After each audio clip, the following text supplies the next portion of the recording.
credit to Wichita State, their players and staff. They physically manhandled us in a lot of ways, particularly as it relates to rebounding the ball. We didn't respond, and therefore the result. So, losses are never easy to take.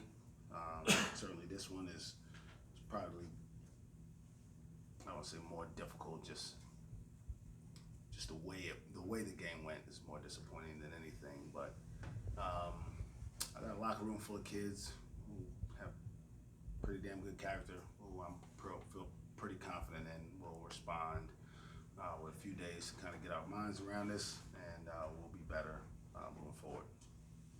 What do you think it was that made them so much more effective on the glass today?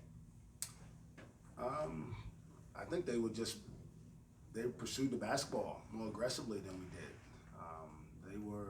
They brought the fight to us. We didn't necessarily fight back strongly enough, and there's the result. There were several times early in the game where our guys were trying to slap at the ball, and their guys were going and grabbing it with two hands and grabbing it and pursuing the ball with purpose. And so, that's what happens. It's a great lesson for us. Hard one, but a good one. Mike, what's the update on Ice? Still, he's feeling better. I talked to him this morning. Doctors haven't completely given him the go. And part of the challenge is, right, until he practices, it's going to be hard to play him in the game. As good as he is, I don't really make any distinctions on that. So, he didn't practice the last couple days, and therefore he was unavailable today. But he is doing better, and we hope that more time off, more rest will continue to help him in that regard. Well, you'd like to see him on the court. How much does it help maybe the growth of those young guys who are being forced into the position, kind of similar to he was a year ago? Yeah, no doubt. This is it's hard, right? Because make no mistake about it, he has a presence about himself, and I'm not sure he makes up, the 11 rebound difference, but he also makes some plays that gives other guys confidence. And right now we're missing that, and we have to find, maybe it's an opportunity for somebody else to emerge similarly from an emotional standpoint to kind of rally the troops without him here. How much of this, Chris talked about how with Ice being out, he's had to play more of a point guard role. How beneficial is that to his whole development of being able to play on ball and off ball? It's probably hard to quantify it right now in the moment.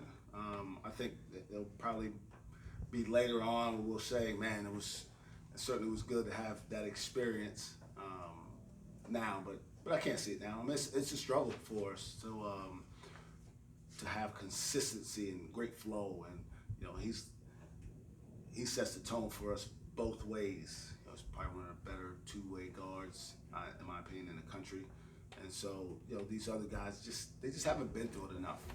So I think, again, I don't know how to quantify how much this is going to help, but I certainly think somewhere down the line it'll be a benefit to all those guys, to him, to Avery, to Keelan. I thought D. Mitchell did a great job coming in and giving us some toughness and some little swag there later in the second half.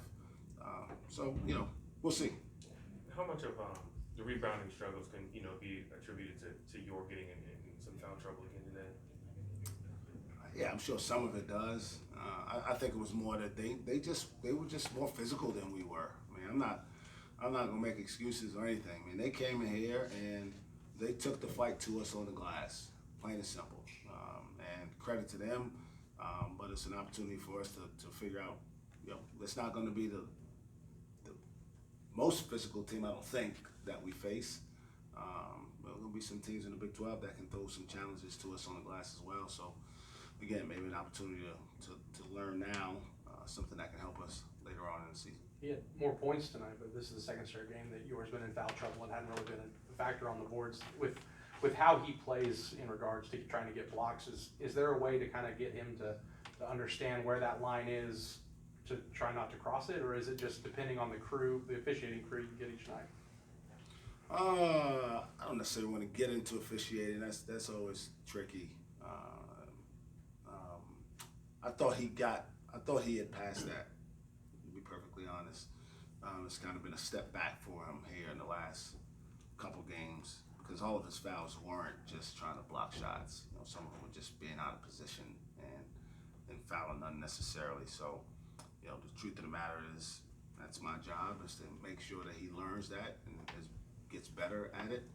And so that's what we'll do this next few days, is go dissect the film, figure out what's happening and why it's happening, and try to make sure it doesn't continue to happen. They've got finals and they'll still have practice this week, but without having to play a game this week, is that beneficial for you guys, not having to play this week, having a tough opponent on Sunday?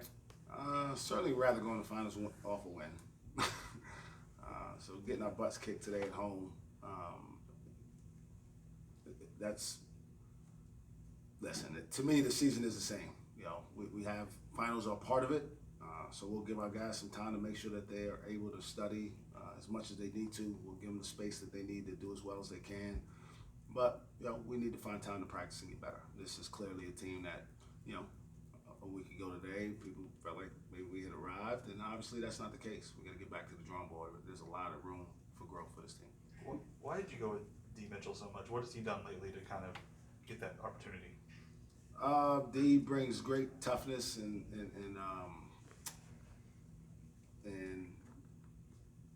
trying to think of the word. He takes care of the ball pretty good. Right now, it's not a strong suit for us. Well, we turn the ball over. You know, we got 18 today and 9 assists. So I've got confidence that he's just going to get us in position and get us organized in offense. And he's done a pretty good job of that. We still need to become more vocal, but that'll come with some experience.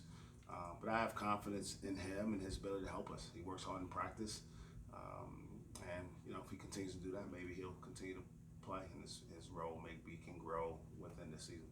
What do you think of Avery today, too? That boost he had in that first half was a good sign after the kind of way he played Wednesday.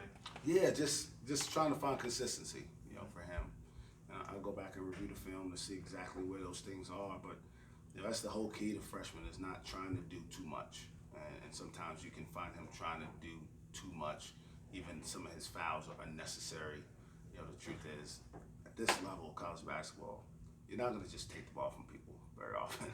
You got to learn how to play positional defense and trust your teammates if you do get beat, to come over and help you. And right now, you know, he takes a few too many chances on both ends and gets himself in trouble there. But yeah, I thought he was better, but there's still a lot of growth there. You guys have been really good at defending the three this year. Did they do anything specifically today? I mean, 42%, 11 threes. Was that more of something different they did? They got all the offensive rebounds that they wanted. And I think, if I'm not mistaken, I think I read the stat sheet in the first half, and they had 19 second chance points. And I think 4 of them were threes off of offensive rebounds, where you're usually just not in a position to defend that shot. You know, a lot of guys in the paint, and so if you're in scramble mode, those are much more difficult to defend as a second shot. And I thought they did a really good job taking advantage of that. I think 9 minutes into the second half, they were shooting like 86% from the field that half. Was there something, they were obviously hitting shots, but what defensively was going wrong for you guys? Everything. I mean, we didn't show much resistance. And it starts at the point of attack. We got to be better at guarding the basketball and just stopping dribble penetration and keeping ourselves out of rotation.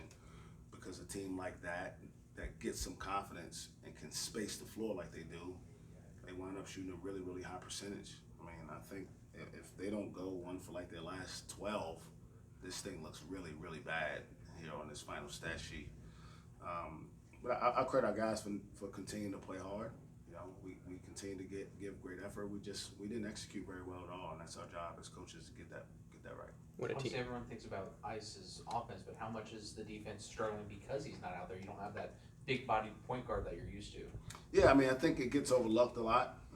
There are a lot of things that maybe people don't appreciate about his game. You know, I get a lot of questions about his free throw shooting, his threes, and if I'm going in the back alley, I'm taking that dude with me every single time, because as competitive, the more competitive the environment, the better he is, and obviously it's something that that's being shown that we need.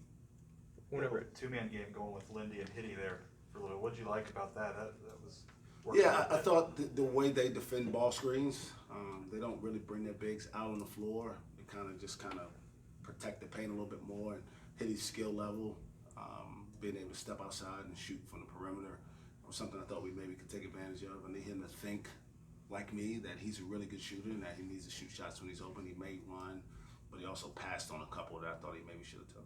9 games in, how do you feel that he's developing? It's coming along, man. Obviously, the injury slowed him. Really struggled with his confidence, not from his basketball ability, about whether he was going to hurt himself again. And that's typical for guys who get hurt for the first time. When they come back, they're just unsure of how hard they can go. Or, man, the last time I jumped and landed, somebody landed on my knee. And so I'm pleased with his development and growth so far. But as a group, all the way around, from my chair throughout our roster, we've got to get better. Caleb didn't check in, I think, till like 9 minutes left. Just kind of what was the reason for that? I knew how physically demanding the game was going to be. And the truth is, guys play based off of how well they practice. He hasn't practiced that well, and he knows it. The thing I admire is that he didn't come in pouting. He came in and played with some fire. And hopefully it's an opportunity for him to learn that, you earn your playing time every day in practice, and something that maybe not that he's not used to because his high school coach didn't do it, but he was able to overcome maybe some things or lack of focus sometimes because he's the biggest, longest guy on the court, just standing and paint block shots. Well, that's not the case anymore.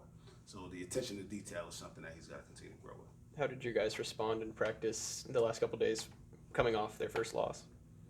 I thought practices were pretty good. I don't think we practiced great on Friday. We were better yesterday. We were off on Thursday, and so we played a decent half, and then we didn't play well. I think it's something that translates pretty frequently. Is you play how you practice, and I'm not saying we had terrible practices, but we didn't have consistently good practices the way we were having early in the year, which led us to having consistent success. And it's an opportunity to kind of reflect and get back to that.